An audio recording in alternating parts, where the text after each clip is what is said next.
And throughout the year, I get an opportunity to watch a lot of receivers run pass patterns, and most of them are good line runners. In other words, when the defense is set up correctly, they'll run the route just like it's drawn up in the playbook.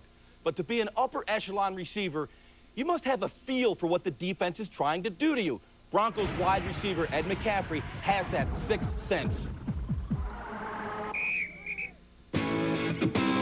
On this play, McCaffrey will go in long motion across the formation. The motion will give Ed a free release to get into his route. You see him push vertically all the way up the field. And look at his left foot. It's on the 5 of the 50-yard line. McCaffrey will widen just a little bit, threatening the corner's deep outside responsibility. You'll see that McCaffrey will stick with his left foot just outside the 0 on the 40. By pushing and sticking, McCaffrey attacks the corner deep. Watch the corner's feet. He will cross them because McCaffrey has pressured him into protecting his deep responsibility. These subtle yet defining moves create the separation for Ed to work inside on the deep cross. That corner is soundly beaten. On the next play from last week's game against the Chargers, McCaffrey is split right at the bottom of the screen. Easy Ed will glide off the line. Then he will accelerate and widen out with his head down. That will give the corner the perception that he's running a go route. As we take the route a little further, you see that McCaffrey gets just outside the corner. That threatens him deep and forces him to cross his legs to get ready to run with the go route. Then Ed sticks and settles in for the curl, coming back to the quarterback to further increase his separation from the beaten corner. I've studied a lot of receivers, but no one runs more disciplined routes than Ed McCaffrey.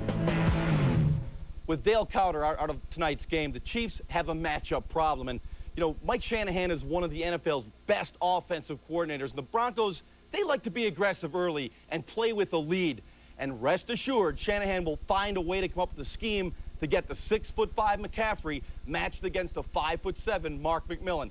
Ed is at his best when he's in motion off of those play-action passes. He can really find the hole in the secondary. And Sterling, last week, you know, we had some discussions, and this morning I get up and I go down in my mail, and I got a nice little gift in the mail.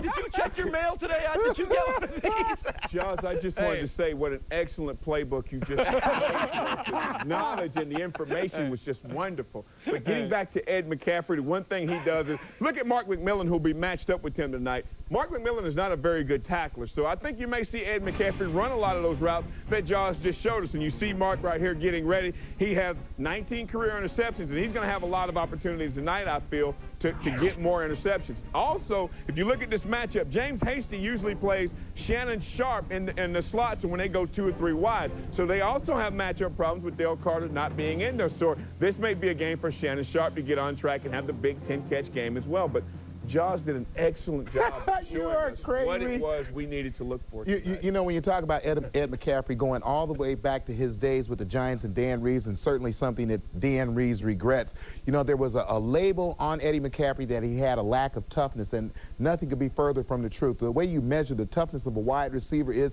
will he run into the middle of the field, and what kind of a blocker is he? No doubt Eddie McCaffrey spends a lot of his time in the middle of a football field making some key catches for the Denver Broncos, and he's an outstanding blocker. And on those opportunities, when he's blocking on McMillan, that's going to be another problem for the Kansas City Chiefs. They have so many weapons, it makes McCaffrey that much better. He is a difference maker in the passing game for this team, no question.